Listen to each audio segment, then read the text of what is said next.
The skiing is all that matters. Summits are great, but when you do this stuff as much as we have, I mean, we've spent 25 years and we've done expeditions to, over 40 of these great 6, 7, and 8,000 meter peaks. And what you learn is summits, by and large, at this stage of the game, are beyond your control. The mountain is either going to let you get up there or it's not. You're always going to have an opportunity to get out and at least click into your skis. 25,000 feet for ski run on Everest. And when you click into your skis in those environments above 6,000 meters, 20,000 feet, that's a victory. Mike and I have done everything together. We ended up going to college together, we moved back to Colorado together, we played baseball together, we worked together. With that, that team, if you will, there's a lot of power.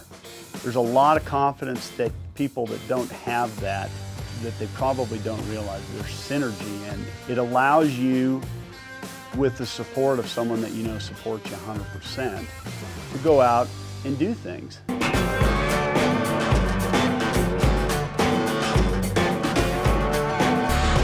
Skiing from 8,000 meters.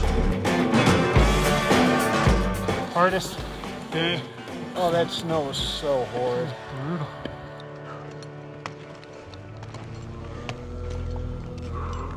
You go out and you climb a peak and you get as high as you can and you turn around, and the satisfaction from doing that is a huge reason why we do it. There's an undescribable feeling of being able to put forth that kind of effort mentally, physically, and emotionally.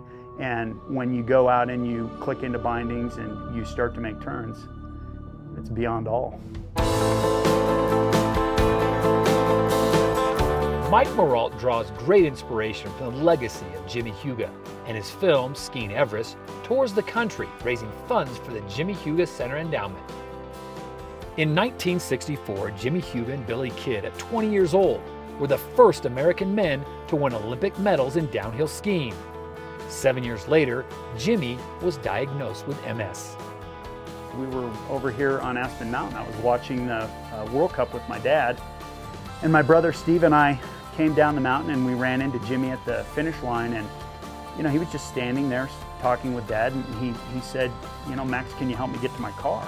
Dad gave Steve his skis and gave me his poles, and he actually picked Jimmy up and carried him down the mountain, and I just had no idea how devastating his MS was. I knew he had MS, but I didn't realize that his physical prowessness has been demolished to a point where another grown man has to carry him to his car. And that was the first time that I realized the extent of the disease. Jimmy Huga facilitated a landmark study that was published in 1996 and was almost a complete 180 of what science and medicine had prescribed for MS in previous decades. Jimmy attacked MS with exercise and activity. He knew from his basis as an athlete that training and physical and mental training could vastly improve the quality of life of people with MS. And the condition just on a day-to-day basis is no different than the process that you go through from the base of a peak to the summit. You'd think after bagging the elephant that is Mount Everest, the Marolts would call it good. Not so much. That was just the beginning. We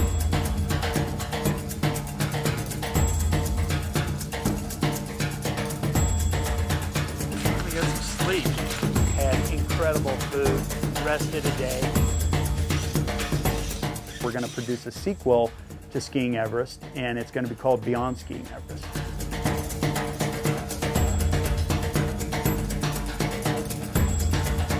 Came up with this idea to give it an attempt. So we're going to head off in January, and we're going to see what we can do on it.